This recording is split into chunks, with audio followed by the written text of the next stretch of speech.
Белешки за дневните настани на Крсте Петков Мисирков. 14. јули 1913 година.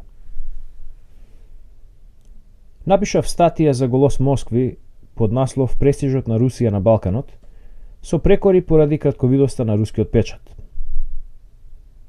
Вескиот јужни крај соопштува дека чешкиот печат неодобрувачки се однесува кон поддршката од Србија на претераните барања на Романија и Грција.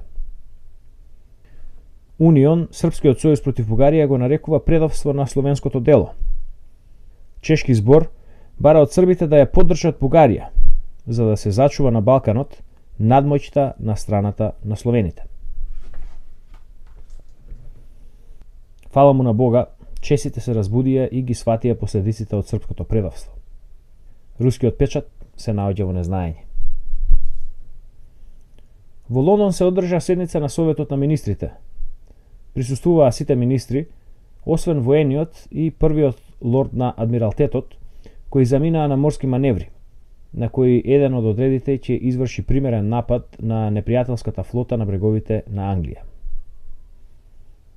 Тоа соопштение заедно со веста за пристигнувањето на францускиот воен министер во Петербург и неговиот еднонеделен престој во руската престолнина за да учествува во комисијата за усогласување на дејствата на сојузничките армии, сведочат за намерата на тројниот договор да ја наметне својата волја и да ја спроведе својата програма во решавањето на блискоисточната криза, која особено се заостри по навлегувањето на турските војски во поранешните области на Бугарија.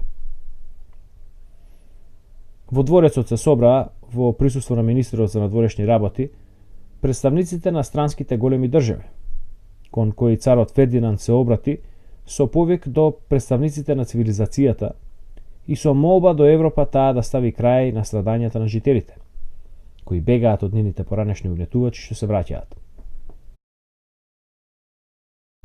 Атинската агенција изјавува дека во Букурешт, на конференцијата на балканските представници, меѓу сојузниците не треба да се очекуваат никакви несогласици во врска со прашањето за поделбата на териториите, кое било решено пред тоа, доколку тоа се однесува на Грција, Србија, Црна Гора и Романија, и дека сојузниците немаат намера Тракија да ја сметаат за турска или бугарска. Тракија за сојузниците е општа територија, како што реши конференцијата во Лондон, затоа судбината на Тракија ќе биде решена заеднички.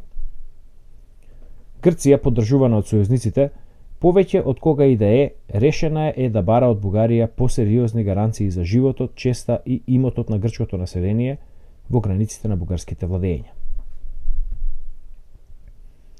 Преведувајќи на друг јазик, Грција и нејзините сојузници не сакаат да дозволат речиси никакви зголемувања на Бугарија, терајќи ја да ги отстапи Добруџа на Романија, Тракија да ја направат автономна провинција под протекторатот на Словенскиот сојуз, а исто така да воспостават грчки протекторат над грците што живеат во Бугарија, додека пак не се споменува за никакви гаранции за бугарското население во Македонија, која Грција и Србија си ја поделија меѓу себе. Според информациите од Скопје, бугарите се подготвуваат за општа офанзива на линијата Сливница-Ќустендил-Дупница, а според информациите на Бугарската телеграфска агенција, бугарите ги одбија нападите на србите кај Качани и на грчко-српско-црногорскиот одред на бугарското лево крило. Меѓу Кочани и Пирот е мирно. Денес попладне, вчерашното оптимистичко расположение повторно ме напушти. Весникот Јужни крај од 13.7. објави низа крајно непријатни вести, поразувачки по својата отвореност.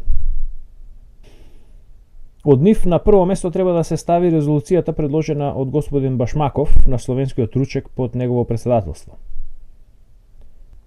Решиле со телеграма да ги известат господата Коковцев и Сазонов Русија да има поактивна улога на Блискиот исток и меѓу другото се предлага брзо склучување мир под услови што ги предлагаат Србија и Грција. За последниве види погоре. И така, господата Башмакови им ја даваат Бугарија на своите нови протожеи. Жално руско словенофилство, кое го представуваат такви банкетисти како Башмаков. Во име на што, господине Башмаков, ги давате Бугарија и бугарскиот народ да ги поробат соседите? Ке се одмаздиме, господине Башмаков.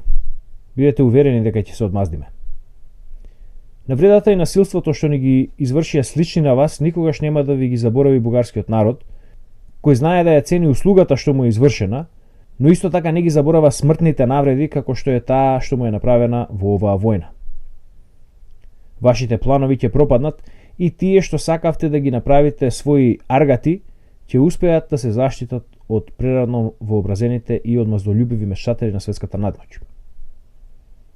Вие ја одбивте молбата на македонците за автономија на Македонија, го уништивте овој предлог на македонските бугари и на бугарската влада, затоа што вие немате братско чувство спрема словенските народи. Имате желба да доминирате над слабите, на кои вие никогаш нема да им дозволите да бидат силни. Тоа им го правите под услов тие да ви служат како трчкала. Ја искористивте Романија за своите користолюбиви цели. Поради истите цели, дозволивте разурнување и разграбување на Македонија и нејзина поделба меѓу србите и грците. Иако бугарска Македонија и бугарскиот народ во текот на векови беа ваши учители.